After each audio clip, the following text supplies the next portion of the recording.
Saya sudah mukadimahkan dahulu insya-Allah, kalau tidak saya kita telah mulakan dengan apa yang diutarakan oleh Allah SWT dalam surah At-Tahrim, kan? Kita kata pertama sekali dalam surah tersebut, dalam ayat 4 Allah SWT memberikan awalnya kepada perempuan-perempuan ataupun kepada para isteri untuk meletakkan asas kepada mereka, supaya keluarga tersebut dalam keadaan yang molek, dalam keadaan yang baik. Sudah tentu antara yang diutarakan oleh Al-Quran ini dalam konteks surah At-Tahrim ayat ke-6 adalah untuk menjadikan wanita-wanita ataupun isteri-isteri agar dia membantu suaminya dalam konteks tidak menyusahkannya, dalam konteks menjaga keluarga tersebut, menenangkan hati isteri dan sebagainya. Okey. Dan kita juga telah memberikan satu penerangan juga bagaimanakah sebenarnya Allah SWT meletakkan satu amaran kepada suami.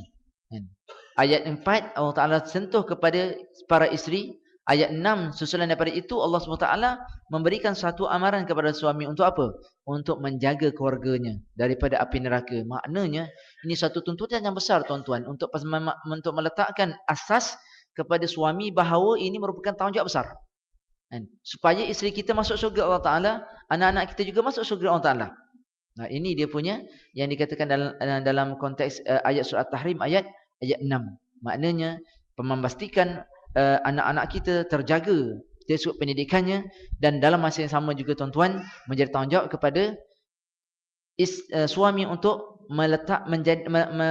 mendidik isteri supaya mereka agar taat dan bahagia dalam keluarga. Okey. Itu telah pun kita bincangkan, insya-Allah kita terus kepada perbincangan seterusnya tuan-tuan. Untuk kita meletakkan juga dalam keluarga ini supaya komunikasi di antara suami dan isteri. Kan? Maknanya kita kena lihat di sini tuan-tuan, kita dah lama berkahwin, dan kita insya-Allah yang akan berkahwin ataupun seterusnya. Kadang-kadang kita kena memahami juga dalam konteks kita berkomunikasi di antara suami dan isteri. Lebih-lebih lagi lah dalam konteks pendidikan anak-anak tuan-tuan. Kita sebenarnya perlu memahami asas-asas perbezaan peranan di antara lelaki dan perempuan. Ini penting. Sebab peranan ini, fungsi ini, kalau kita dapat laksanakan dengan baik tuan-tuan, dia akan menjadikan keluarga kita bahagia. Dalam konteks yang kedua adalah dalam konteks pendidikan. Sudah tentu tuan-tuan, mendidik anak lelaki dan anak perempuan juga ada perbezaan. Sebab itulah kita tak boleh meletakkan pukul rata bila kita mendidik anak kita, anak lelaki dan anak perempuan sama rata dalam konteks pendidikan. Sudah tentu ada pendekatan-pendekatan yang berbeza di situ. Sebab itulah kita ingin melihat Al-Quran juga sebenarnya telah pun membicarakan soal ini. Telah pun membicarakan soal ini supaya apa? Supaya kita masing-masing tahu peranan tersebut. Kerana apa? Allah SWT menjadikan kita ada perbezaan. Dan kalau saya tanyalah tuan-tuan, di antara otak lelaki dan otak perempuan tuan-tuan, sama besar ke tak? Dah lama kita agak sama besar tak tuan-tuan? Di antara otak lelaki dan otak perempuan sama besar tak? Soalannya? Tak ada respon lagi. Sama besar? A sama besar. B lelaki lebih besar. C perempuan lebih besar. D perempuan lebih kecil. Mana satu ni? Ada A, B, C, D tuan-tuan. Mana satu nak pilih? Sains telah membuktikan juga tuan-tuan, sebenarnya ada perbezaan di antara saiz otak lelaki dan otak perempuan. So saya tak nak jawab dulu sebab dalam akan datang kita akan bincang tuan-tuan. Sains membuktikan, maknanya sains telah mengkaji dan juga secara fizikalnya tuan-tuan. Kita nak tengok secara fizikal dulu, belum lagi dasar fungsi dalaman lagi. Sebenarnya ada perbezaan di antara otak lelaki, besar otak lelaki dan besar otak perempuan. Ada perbezaan. Sudah tentu Allah Ta'ala nak sebut kepada kita bahawa di situ sudah tentu ada fungsi-fungsi yang berbeza. Okey, saya nak skipkan yang ni. Okey. Saya tak pasti yang ni saya dah bincang atau belum? Belum ya? Belum. Setakat ni. Okey tuan-tuan. Mari kita lihat secara kita sudah menjadi ayah dan ibu. Okey tuan-tuan. Agak-agak tuan-tuan, kalau kita nak tengok lelaki dan perempuan secara umumnya, boleh kita tengok juga mengkaji anak-anak kita, lelaki perempuan tuan-tuan. Anak-anak kita 2 tahun, 3 tahun, 4 tahun. Malahannya sebenarnya kita lelaki dan perempuan dari sudut kesukaan tuan-tuan, Jangan kata mainan ya. Maknanya kesukaan. Dan karakter tersebut, dia berbeza. Kan? Cuba kita lihat dahulu, kalau kita katakan anak lelaki tuan-tuan. Kan? Anak-anak lelaki tuan-tuan, apa yang mereka suka? Kalau seorang anak lelaki ni menangis tuan-tuan, bagaimanakah kita nak menenangkan anak lelaki menangis? Dan bagaimanakah pula untuk kita menenangkan anak perempuan yang menangis? Oh, ni sebab kita ada pengalaman kan. Agak macam mana tuan? Kalau anak lelaki menangis tuan-tuan, apa kita nak bagi pada dia? Supaya meredakan tangisan mereka. Kita bagi apa? Ya? Mainan bentuk macam mana? Memanglah anak lelaki perempuan dia ada mainan ni kan. Confirm dua-dua ada. Tapi macam mana? Mainan macam mana? Type macam mana sebenarnya kalau kita nak bagi perempuan dan lelaki? Anak lelaki kalau kita bagi doll, kan mainan tu, dia campak je tuan-tuan. Naluri seorang lelaki, anak lelaki ni, kita bagi patung mainan tu tuan-tuan, dia akan baling je. Itu asal lah awal-awal lagi kita tengok anak lelaki dia tak suka benda-benda situ. Anak lelaki suka apa? Bagi bola, dia senyap. Bagi permainan yang berbentuk kereta, dia senyap. Kan? Jadi itu mainan yang mereka suka. Maknanya karakter seorang lelaki dan perempuan juga berbeza tuan-tuan.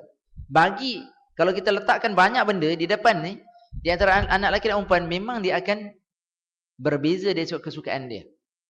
Secara umumnya, kan? Secara umumnya ini kita nampak beza tuan-tuan. Anak lelaki dan anak perempuan. Anak perempuan dia tak suka nak main-main lori ni, tak suka. Dia bukan gaya dia. Naluri asal dia tak suka. Memang begitu. Kan? Anak perempuan dia suka doll. Kan? Dia suka benda-benda yang kalau mainan tuan-tuan masak-masak, yang itu orang perempuan suka. Anak lelaki dia tak suka. Dia tak bukan type macam itu tuan-tuan. Jadi sama juga tuan-tuan, kalau kita tanya, kalau para isteri tanyalah, saya tak nak tanya pada para isteri.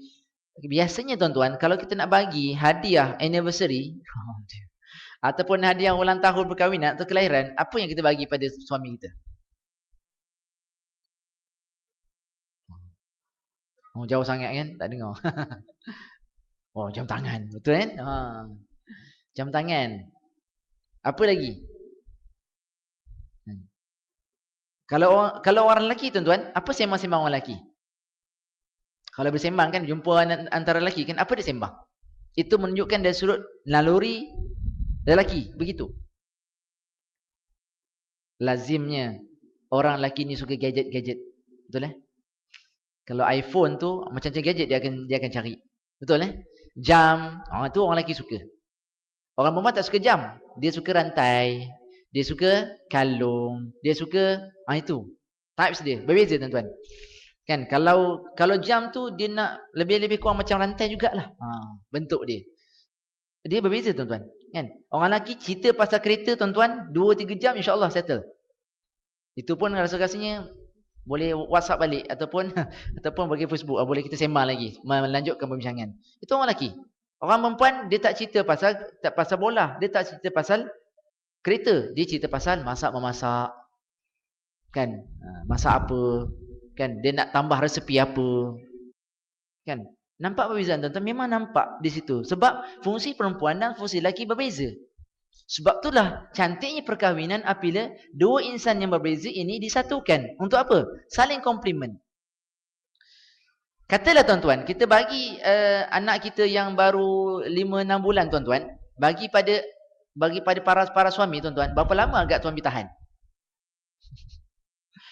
Anak kecil kan?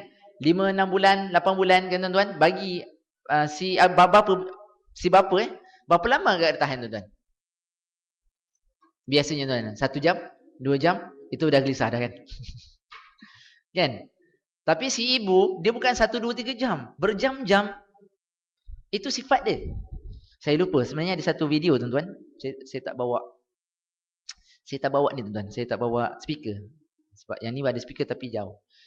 Dia menceritakan tuan-tuan. Dari sejak baby lagi. Sejak kanak-kanak lagi tuan-tuan. Dia mempunyai watak berbeza. Orang lelaki.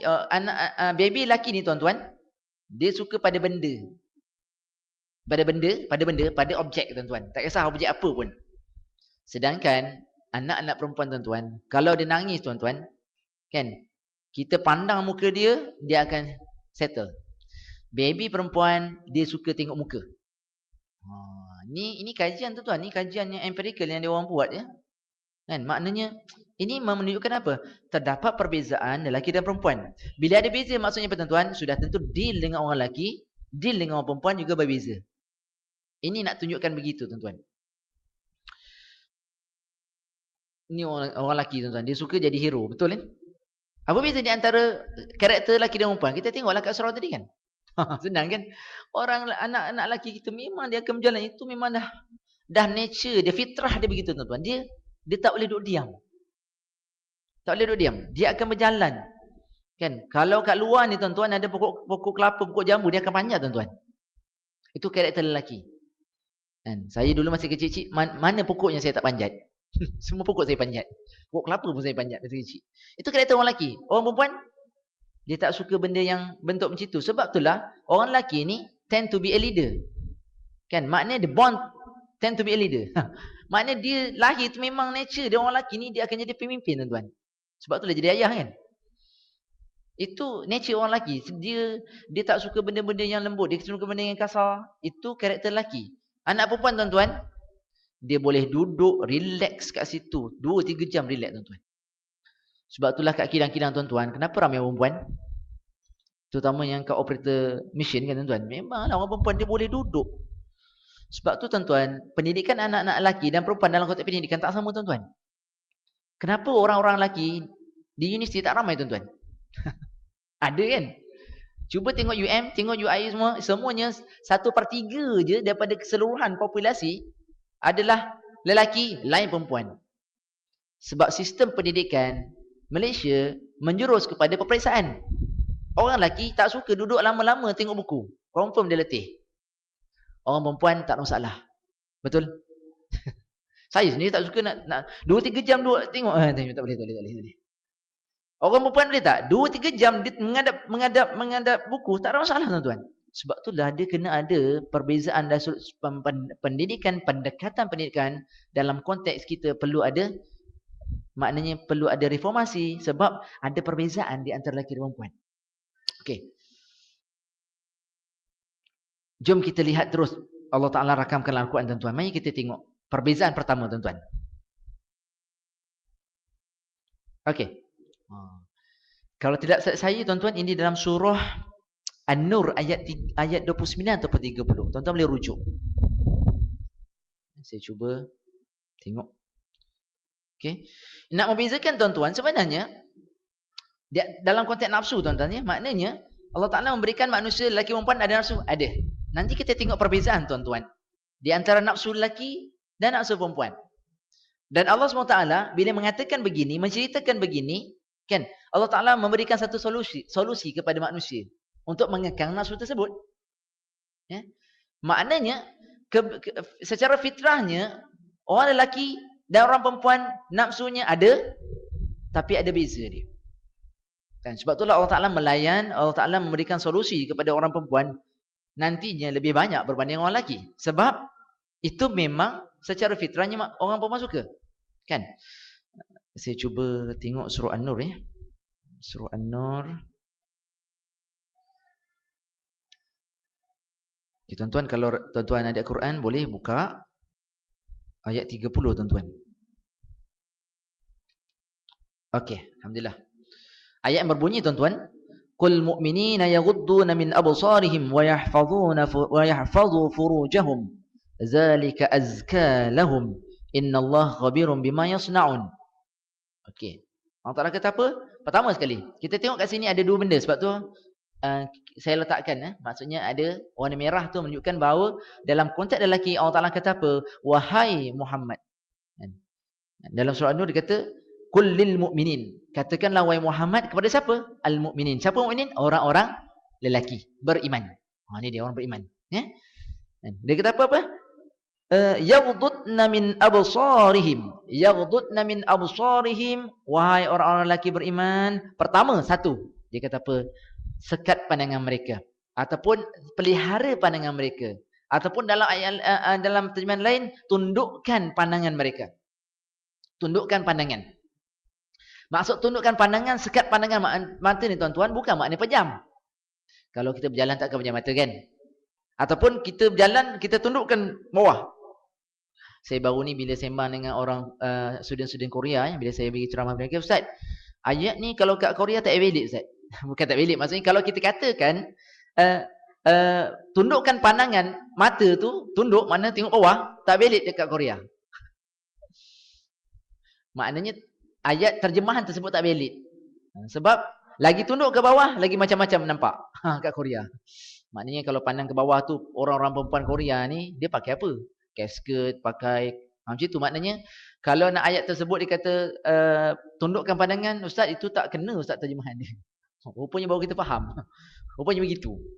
Sebab itulah terjemahan yang paling baik adalah menjaga dan atau memelihara pandangan.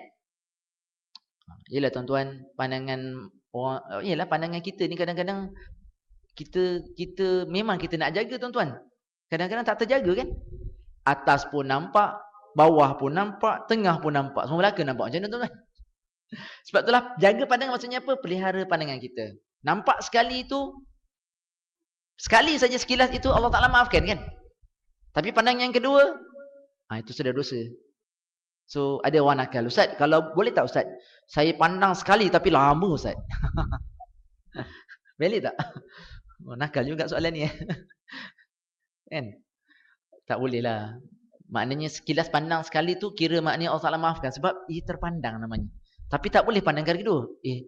Pandang sekali. Tak boleh. Sekali. Lepas tu dia maknanya jaga pandangan.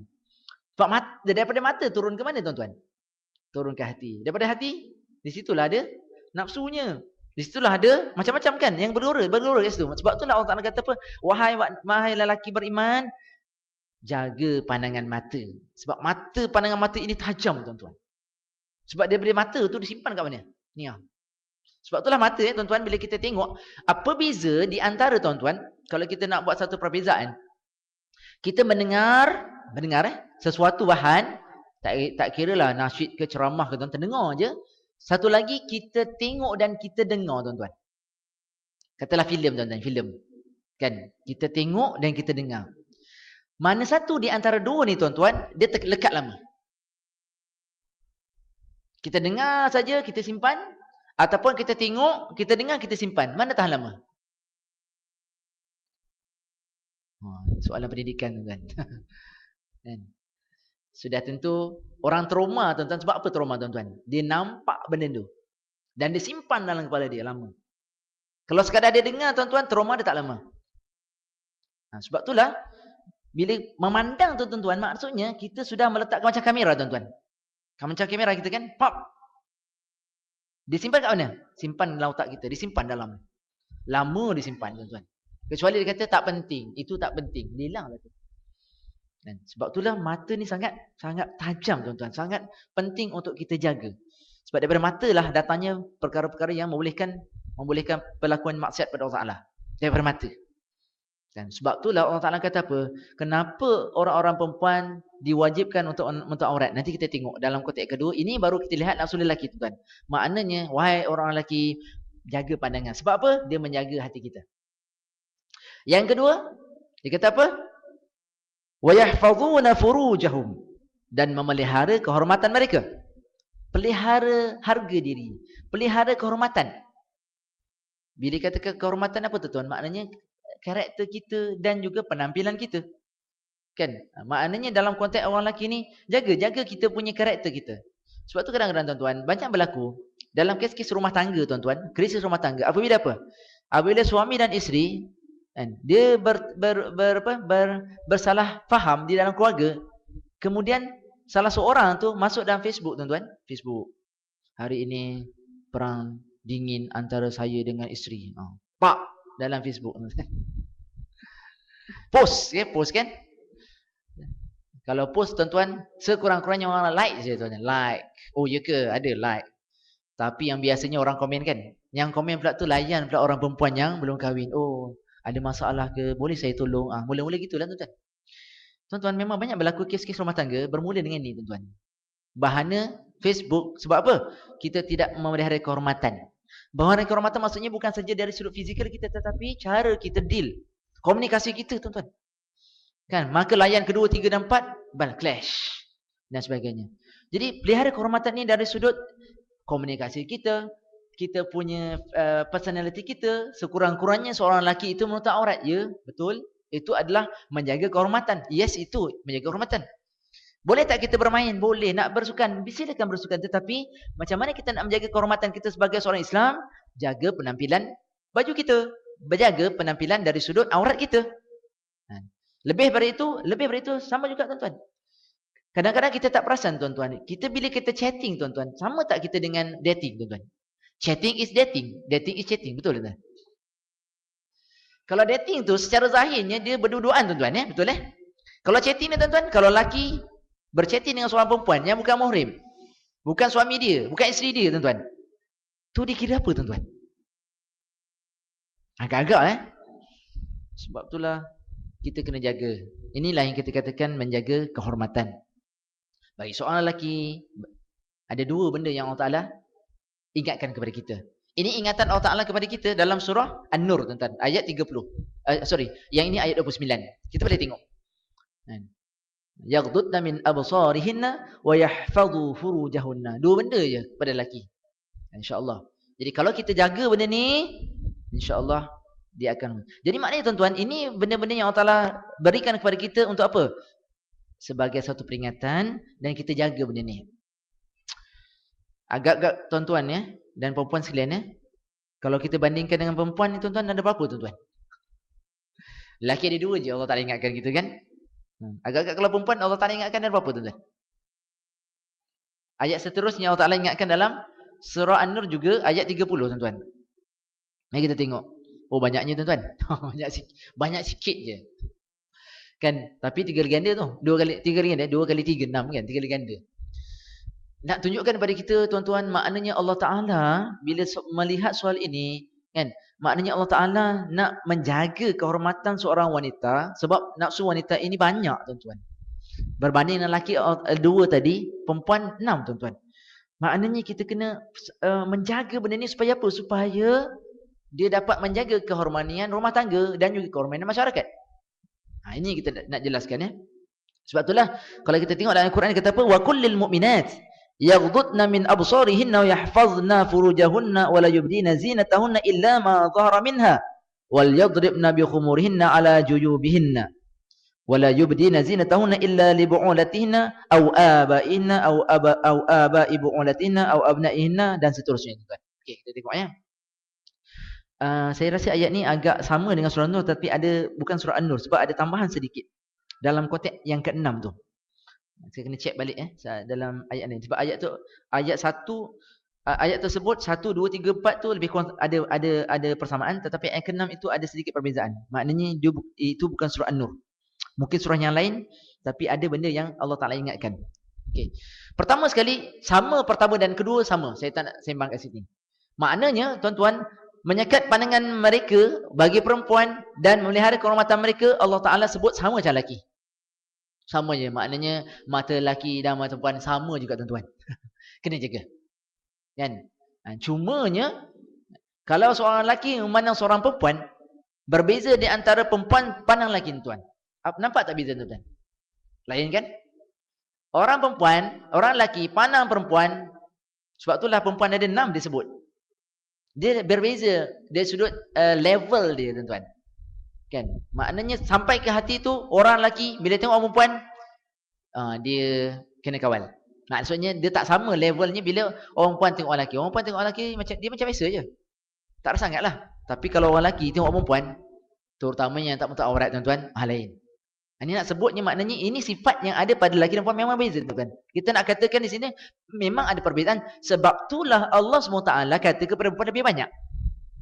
Pertama dikata apa? Sekat pandangan. Yang kedua pelihara kehormatan. Of course kita kata tadi menutup aurat. Ya. Termasuk yang tadi lebih kurang sama. Tapi Allah tambahkan yang ketiga ini. Janganlah mereka memperlihatkan perhiasan tubuh mereka. Wala yubdi maknanya janganlah mereka memperlihatkan perhiasan tubuh mereka yang zahir kecuali yang zahir padanya. Janganlah mereka memperlihatkan perhiasan tubuh mereka kecuali yang zahir daripadanya. Faham tuan-tuan?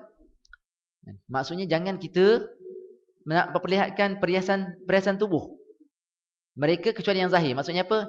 Kalau pakai pakaian okey. Tak apa. Kan? Tapi maknanya sebab itulah kita kata menutup aurat tu maksudnya kita jangan memperlihatkan tubuh badan kita.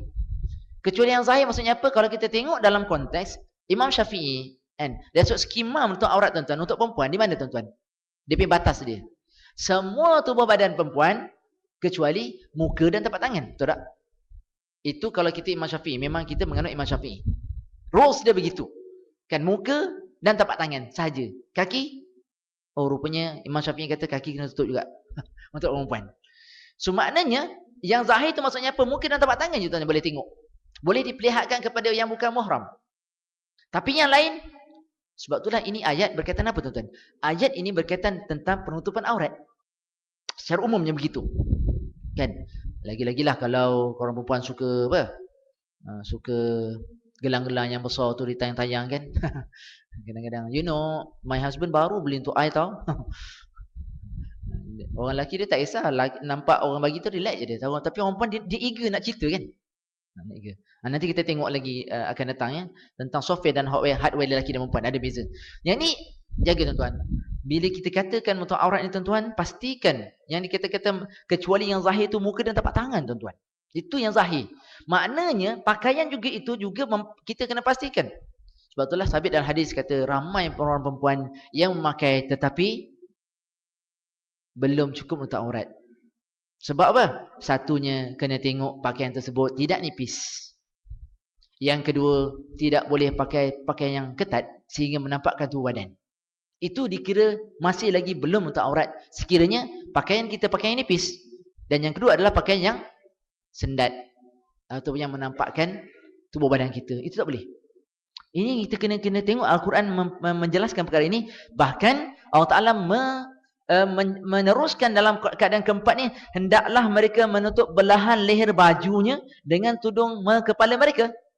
Dalam surah An-Nur ditambahkan lagi yang dikatakan wala yubdina zinatahunna illa ma dhara minha wal yadribna bi khumurihinna ala juyubihinna.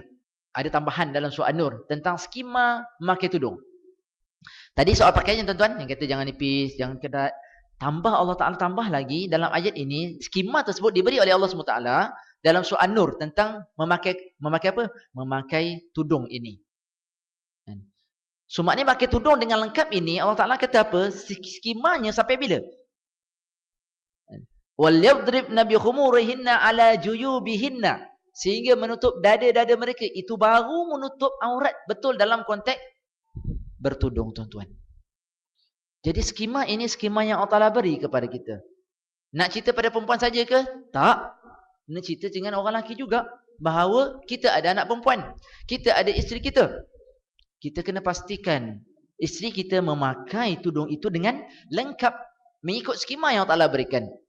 Begitu juga kita nak pastikan anak-anak kita, perempuan kita yang sudah balik tuan-tuan.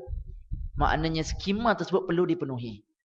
Tuan-tuan tak kisahlah dari sudut fashion apa tuan-tuan. Farida, apa lagi? Orang perempuan tahu kan? Farida, apa lagi? Hajra, apa lagi? Macam-macam fashion perempuan, tak kisah. Yang penting tuan-tuan, ia menutupi paras dada. Barulah skema. Nak tudung bulat, tudung tak bulat, 3 segi, 4 segi, tak apa. It's okay, tak ada masalah. Tidak menjadi pertikaian pun tuan-tuan. Nak ikat sana, ikat sini, okey. Tapi yang penting dia menutupi dada itu merupakan satu skema yang Allah beri. Jadi tuan-tuan, mari kita lihat ayat ini. Sebab apa? Sebab tuan-tuan, ini ilmu psikologi tuan-tuan. Dia sebut psikologi, psikologi dalam konteks telah pun dibuat kajian ya tuan-tuan. Kenapa Allah Ta'ala kata tutup, wahai lelaki tutup pandangan mata, wahai perempuan menutupi seluruh badannya, jangan ketat, dan tudung mesti menutupi dada, itu semua. Kajian telah menunjukkan bahawa tuan-tuan, orang lelaki kan, nakalnya mata lelaki, nakal orang lelaki tuan-tuan ya, bahawa dia akan tengok benda tu. Ini kajian tuan-tuan, bukan saya cakap.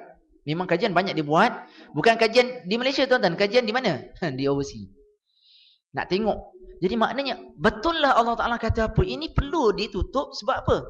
Ini akan menjadikan perisai kepada mata lelaki yang memandangnya. Dan menjadi satu perisai juga kepada perempuan supaya dia menjaga iffah dia ataupun kehormatannya. Kan? Nombor 5, dia ada pengecualian.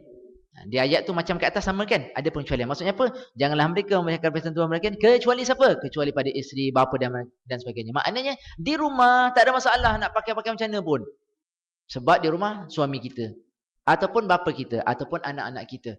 Itu pengecualian. Maknanya kita nak menjaga aurat di mana tuan-tuan? Di hadapan bukan muhram. Bila? Biasanya keluar rumah. Dalam rumah macam biasa tak ada masalah. Maknanya ini Allah Ta'ala menunjukkan pada kita tentang apa? Tentang ayat-ayat yang memberikan pengecualian tertentu dalam konteks kita menjaga diri kita. Kan insya-Allah. Okey.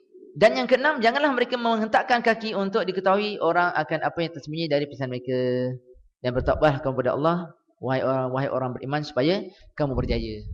Kan? Jadi maknanya ini satu Allah Ta'ala kata kan, yang keenam tu maknanya dalam konteks orang perempuan. Jangan hentak kaki. Hentak kaki apa dia tuan-tuan sebenarnya?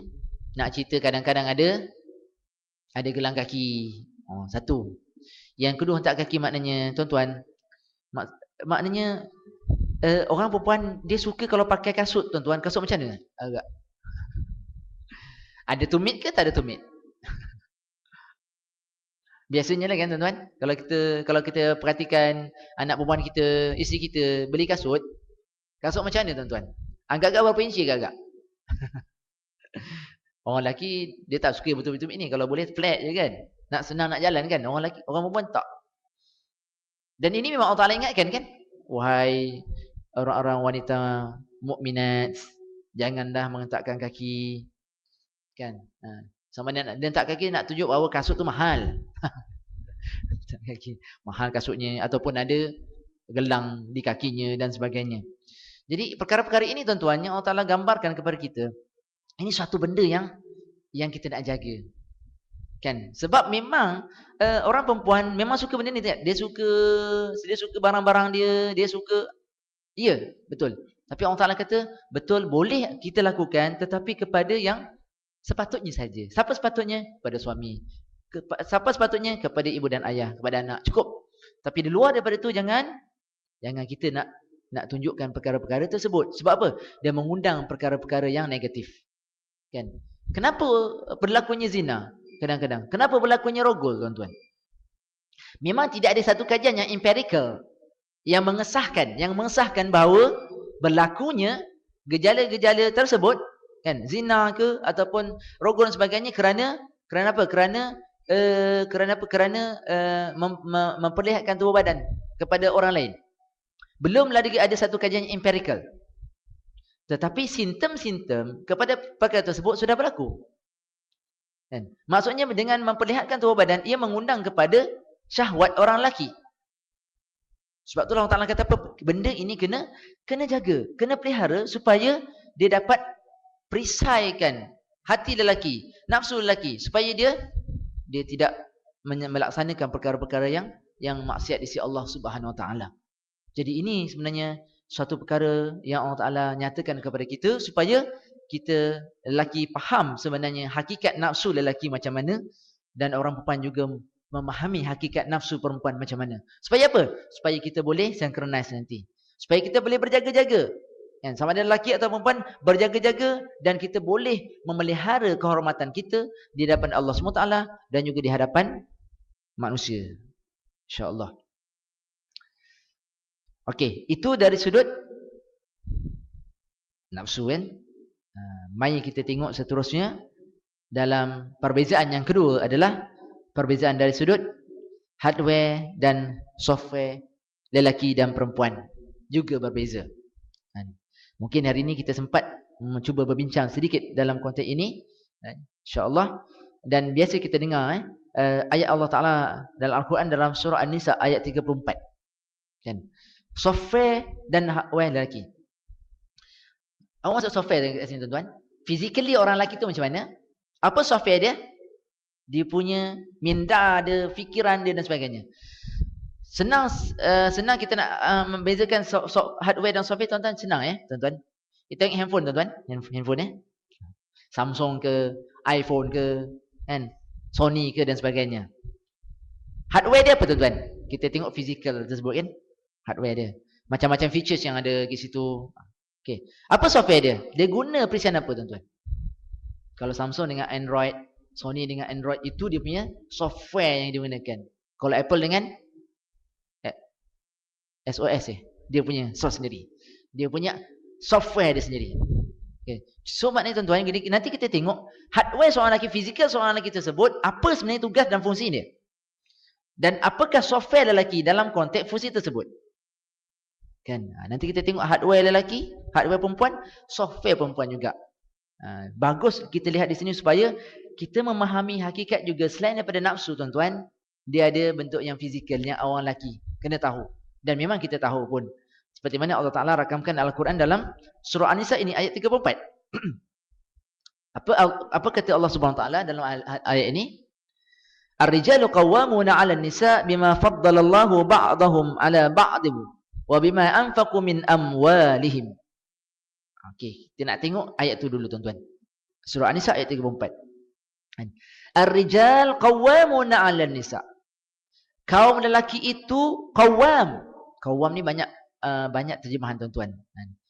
Salah satunya dia kata orang lelaki, ar-rijal, orang lelaki itu qawwam maksudnya apa? Berdiri teguh menjaga wanita.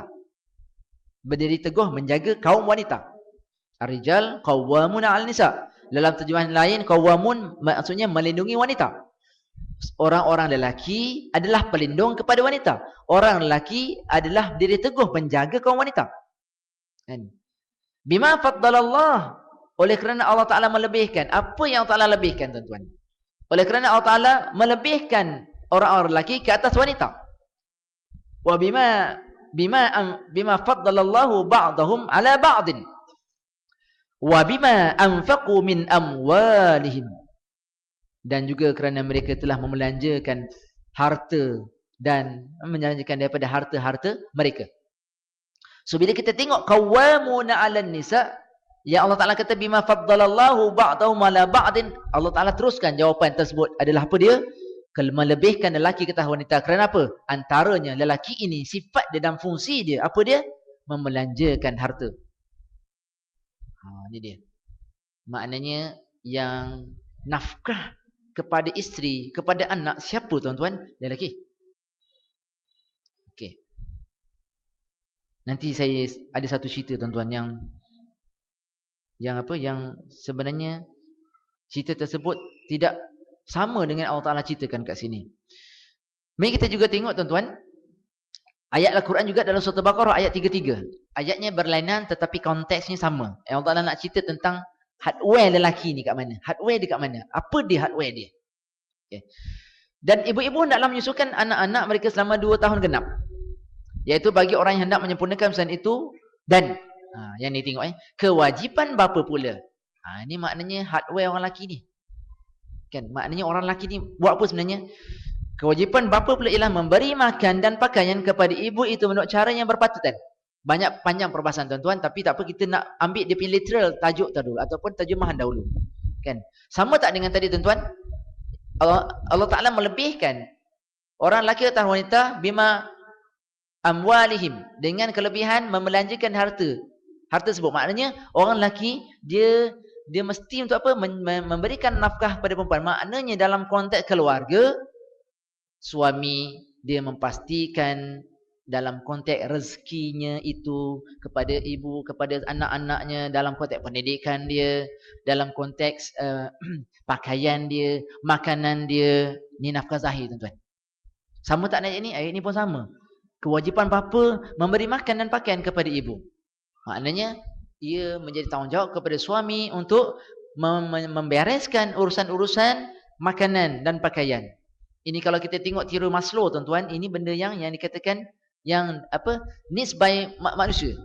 Maknanya keperluan-keperluan asas manusia. Pakaian, minuman, tempat tinggal.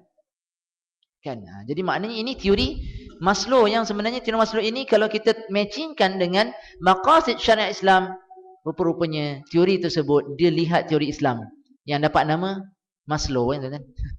Kita tak memberikan satu benda yang nama baru supaya kita lihat teori tersebut. Jadi Ini dua benda yang kalau kita lihat dari hardware lelaki ini tujuan dia tuan-tuan. Lelaki ini suami ataupun ayah menjadi tanggungjawab untuk memberi nafkah fizikal kepada keluarganya, isteri dan juga anak-anak. Okey. Jom kita tengok seterusnya perbahasan ini dalam konteks yang dikatakan rijal itu apa. Okey. Mungkin kita tak panjang, mungkin kita habiskan setakat ni untuk kita bincangkan pada seterusnya yang disebut qawwam tersebut tuan-tuan. Okey. Dari sudut rijal tuan-tuan, perkataan rijal. Ar-rijal qawwamun 'alan nisa, confirm ayat ni dia merujuk kepada lelaki. Namun tuan-tuan, dalam Al-Quran Allah Taala juga menggunakan perkataan rijal ini pada tempat-tempat berbeza. So, kebanyakan dari kalangan mufassir mengatakan bahawa dari segi bahasa kan, rijal ini bukan melihat kepada lelaki sahaja. Kan? Tetapi mereka mengatakan bahawa rijal ini mengandungi beberapa makna. Beberapa makna. Kalau kita tengok rijal dalam ar-rijal qawwam itu tuan-tuan, itu confirm lelaki, sepatutnya seorang lelaki mempunyai ciri-ciri ini. Barulah namanya lelaki. Kalau lelaki tidak memiliki ciri ini, dia bukan lelaki. Sebab itulah ciri ini kalau dimiliki oleh perempuan, dia jadi rijal juga. Sebab tu kadang-kadang kita tengok orang-orang ibu tunggal ataupun ibu yang ditinggalkan tuan-tuan, ditinggalkan oleh suami dan sebagainya. Kami jumpa sebenarnya orang macam ni tuan-tuan. Sian, ibu-ibu yang ditinggalkan, bukan tunggal. Ibu tunggal kita faham dia kehilangan suami kan? Tapi ibu tunggal ibu yang ditinggalkan suaminya tanpa ada satu konteks perceraian pun. Sian, kan? Tapi mereka ini mempunyai sifat-sifat rijal yang dinyatakan. Mendidik anak dan sebagainya. Kan? Sebab itulah dalam ini dalam perbahasan ulama ni tuan-tuan ada beberapa perkara. Mungkin kita tak bincangkanlah detail hari ni tuan-tuan. Ini pun dah isyak dah lama, dah lebih daripada 15 minit. Kan? InsyaAllah minggu akan datang cuba kita bincangkan detail sikit. Tetapi perkataan rijal ini mengandungi beberapa makna. Ada berapa makna? Ada 1, 2, 3, 4, 5 makna di sini. Yang bermakna rijal itu bermaksud keberanian. Rijal itu bermaksud ketulusan. Rijal itu bermaksud kepahlawanan. Rijal itu bermaksud konsistensi, konsisten. Dan rijal itu bermaksud pengorbanan. Jadi insyaAllah pada bulan depan lah kita akan cuba bincangkan lebih detail tentang ciri ini supaya kita nak ar-rijal itu benar-betul rijal, lelaki ini mempunyai sifat. Dan nantinya pula bila kita tengok rijal itu disandarkan pula dengan qawwam, sudah tentu memberikan beberapa ciri-ciri yang tambahan.